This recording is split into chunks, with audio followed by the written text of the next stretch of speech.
it is your buddy Peace and Harmony with you here today. We're zooming in and focusing in on a very important topic, and that is the post-superiority complex relationship breakup. In other words, once you have exposed this person, or once you have really had some breakthrough moments, when you have really begun to realize the error of your ways or the error of your understanding, and really sort of the embryonic roots kind of neurologically, which have set this course or this wheel into motion, how do you really begin to identify with a more positive sense about yourself and not getting caught up in the post-superiority complex of the individual who perhaps you are separating from, breaking up from, or getting some space from? You're getting some healthy space.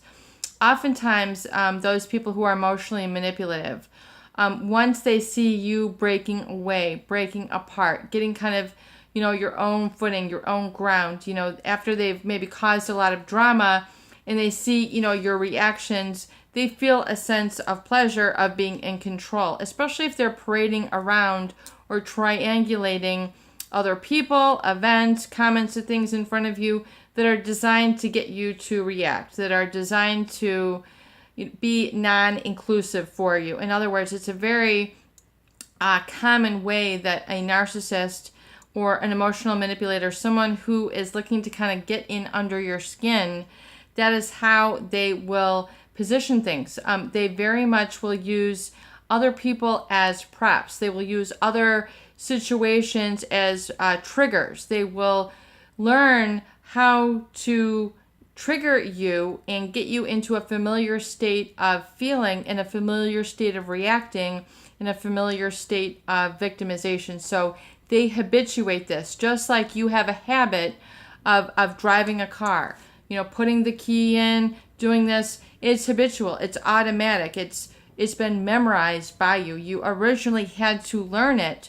You originally had to learn to pick up the keys, see where the ignition was, turn it forward, listen for the engine. All these things you had to learn in the beginning, and then when you learn it, it becomes automatic. Well, oftentimes feeling ineffective or feeling disempowered, feeling like a victim, feeling like you are triggered by a superiority complex or a breakup is very much learned in the very same manner. So it has been taught to you, it had been instilled, it had been programmed, it had been conditioned.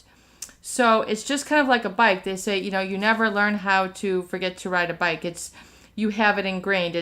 You have a muscle memory. You know how to balance yourself. You know how to pick up your feet. You know how to hold your torso, your backbone. Feeling the sense or the ramifications, the ricochet, the after effect of the superiority complex, especially of the narcissist after a breakup, they will oftentimes do very horrific things to parade in front of you.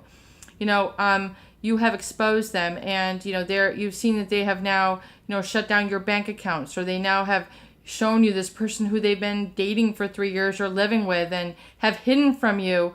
They've concealed just a vast amount of data, information, experiences, identity that you just are not ever going to be part of, because this is what they do. They live a pathological lying sort of situation, and you have now discovered that this is how some people are, and you can become lost in the scuffle. You can have your emotions really emotionally manipulated and wounded, and feeling like it's very difficult to pick yourself back up. People spend months, years, even getting into decades recovering from this sort of situation. And it's very important then to realize that this is how they're going to react. It's just like knowing, how things are going to behave. If you've ever gone to a coast and seeing how, the waves ripple in a little bit more when there's a storm, this is a very predictable sort of wave behavior.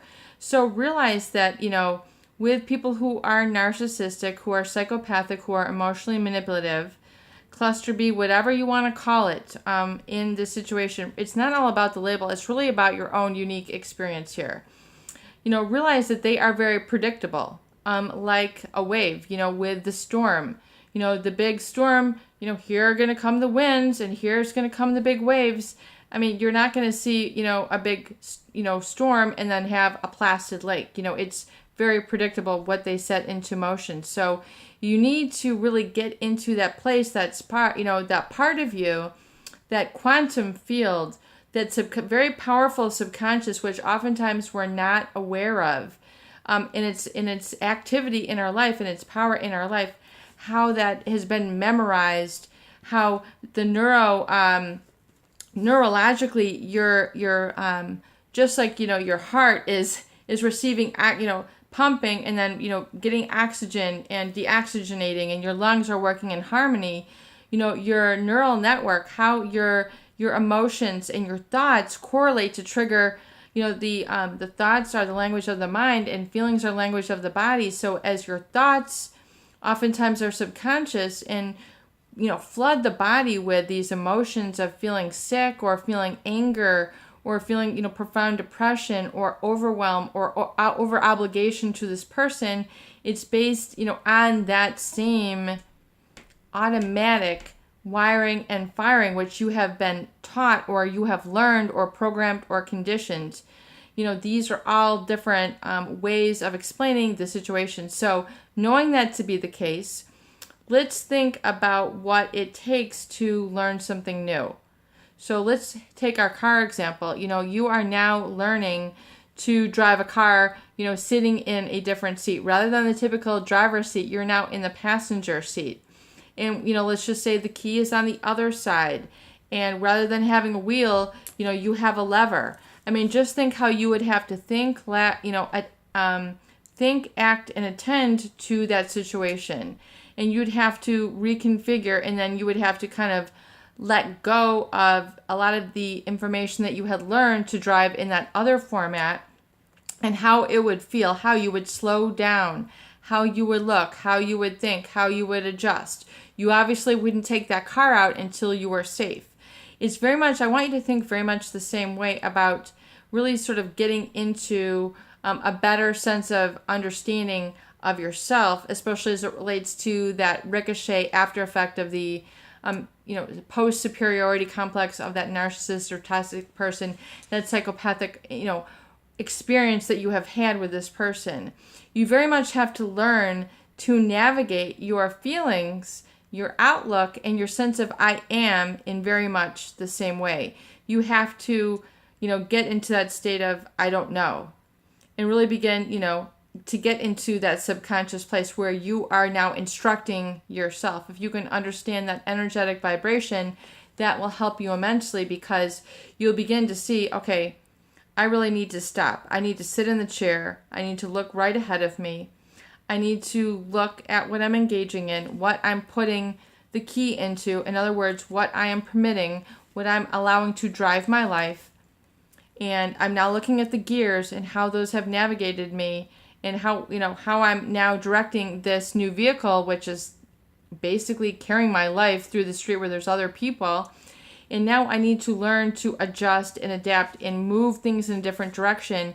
And really, it's analogy. Your emotions are very much the same way. You need to course and direct your emotions and get really sort of a grip, a handle, and move those through your day, your perspective and your awareness very much the same way, like you're learning something new. Rather than, jumping and being reactive, get back into that passenger seat, but get very much into that learning state. You're not entering into the street yet. You don't know how to operate the vehicle yet. You need to come to that very sort of almost, child learning mentality and really kind of reparent based on your life experience now. Come with that mature perspective like a parent, and you are now re-educating yourself how to see, feel, and react safely and confidently. And when you get into that state, you'll say, okay, wow, I really do need to look at my life now, this relationship and my future relationships from that learning perspective, where I'm no longer just acting like habitually and getting myself into trouble or reactive states. I'm now going to take the helm in a very much a different manner where I'm much more in control, and I'm realizing that there's different gears, there's different mechanisms, there's different way of holding the steering wheel. Maybe it's like an airplane where it, has two levers or a gear or different gauges running. Those are like your emotions, and learning how to calm some things down, before you begin to ascend. But ascend, really kind of the new vehicle is more going to ascend for you. It's going to be a little bit lighter, safer, confident. And these are the emotions now which we want to instill and program in where perhaps they were not programmed in either early in life, or they have been so overwritten by horrific experiences that they don't even come into your body anymore. Your emotions, the language of the body is not even taking hold of those. So that's why it's so important to get out our Dayminder and fill in and schedule in those emotions and look at those, gaze on those. And so when you look at your appointment book that says, be safe, be confident, be inspired, be joyful, feel blessed, and you're programming these in, you're writing these in, you're like writing the program for your emotions, your thoughts.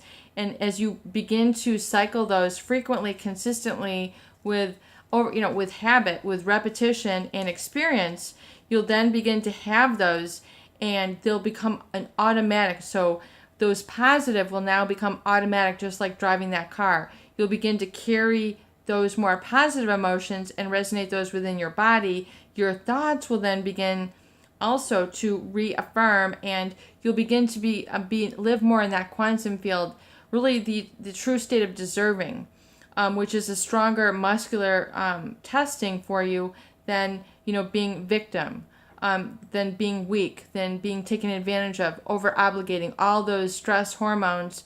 You're now coming from that space, and as you do that consistently, that will totally recreate your identity to becoming based and founded in positivity and solution-oriented, clearer thoughts, clearer diction, clearer articulation, clearer understanding of your emotions, and getting them positive and getting them more under control. And once you do that, you'll realize that those other people who are seeking to take control don't have the same power. In fact, they become very powerless because you are the one in control, and then you are seeing the direction, and you will then take the direction that you see fit, that where you want to go, as we were saying before, along that road, that blueprint, taking you to that finer place, that happy spot where things are as you want, and you are beginning to really draw and attract those experiences to you, and then those begin to accumulate and compound, and then you begin to be living your life the way that you want. Before, it used to be just, I've seen people living their life like that, and I want to. Now you become, I am living my life like that. I am living my life the way that I want to. I'm creating it simultaneously. And then, your life becomes a lot easier and less of a struggle. And then you draw people to you in that higher vibration, and you say, wow, I feel like I've arrived. And you begin to really heal and cauterize those emotional wounds inside. And once they heal very strongly and no longer can be re-injured again. It is your buddy, Peace and Harmony, with you here today. And I hope that these videos do help. Please share and please subscribe for more great tools, videos, discussion, and support. Love you.